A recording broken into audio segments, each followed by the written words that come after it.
Located right on Route 100 in Waterbury Center, Vermont, the Big Red Barn building is hard to miss. I'd seen it go up and open over the last couple of years, but I had missed what a coffee colossus is percolating inside. It's really interesting because there's 4 different entities here, all having to do with coffee. Holly Alves' husband, Manet, began the company and built a career in coffee. I joke and say that Manet, my husband, is a coffeepreneur because he's an entrepreneur with coffee. Indeed, under one roof, there's testing and quality assurance for other companies, a roastery for their own coffee's wholesale market, a retail cafe of their own, and a coffee school. No wonder they need a big barn. But this place is only here because in 2011, infamous tropical storm Irene displaced the old place down the road. There was 3.5 feet of water everywhere. Our roasters were underwater. We took probably 3 to 5 years to get back. And because of that and being on a floodplain, we didn't want to risk that again. So they rebuilt here on 100 between Waterbury and Stowe. Serving their own coffee and their own cafe is a first, but it was the coffee school that really intrigued me here. Who are your students? Really anybody from expert to complete beginner. We start at square zero and work through a really comprehensive training program. I couldn't even hack Intro to Coffee. We're going to start with 52 grams of ground coffee. We're going to use 700 milliliters of water. So is there going to be a lot of math involved? The tasting part was good, if still a bit beyond me. Here we really need to spray this coffee on our retronasal so that we get the full effect. On our what? We just need to be able to smell and taste at the same time. Did you say retronasals? Yeah, yes. All right, so I'm a coffee school dropout, but I do have a diploma in finding great new places to have a cup of coffee. Just a bit south in Waterbury itself, we were drawn to a massive mural, a stunning work of public art.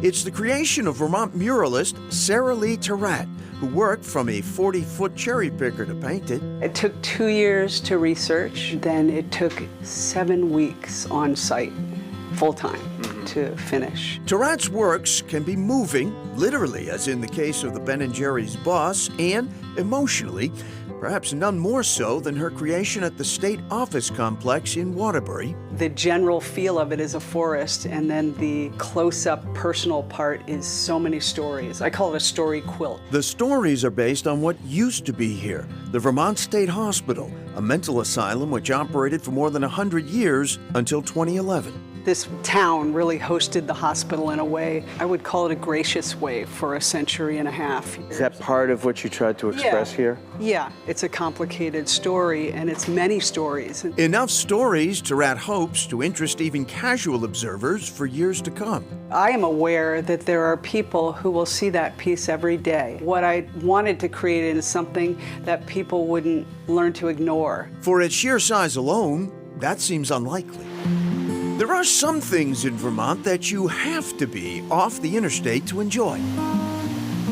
This Vermont icon has to be enjoyed between spring and early fall, so there was no time to waste on this visit. Ever had an authentic Vermont creamy? In Vermont, people are very particular about their creamies, very. They will drive by 4 other creamy stands to go to the one they like. I chose Palmer Maple Lane in Jericho, Vermont. After all, why not combine 2 Vermont icons in one? So I like to say we're a maple farm that dabbles in ice cream. Having been in the wholesale maple biz, Paul and Colleen Palmer opened their retail store 6 years ago. It was clear right away people wanted more than just maple syrup. And within the first 30 days, we had 40 to 50 people ask us if we were doing maple creamies. And that was never part of the business plan. Awesome, thank you. It's in the business plan now. Now, if you're a non-Vermonter thinking, this stuff looks a lot like soft serve, you're right. But in the Green Mountains, it's a creamy. And real creamy lovers insist on maple. It's got to be a maple creamy. Because otherwise it's just soft serve. No, it's just soft serve, but here in Vermont it's a maple creamy, and they're wonderful. Last year, Paul and Colleen added a creamy truck to take to events and weddings where clearly some Vermont brides have their Vermont priorities in order. There was brides that said there was 2 things I wanted accomplished today. What was I?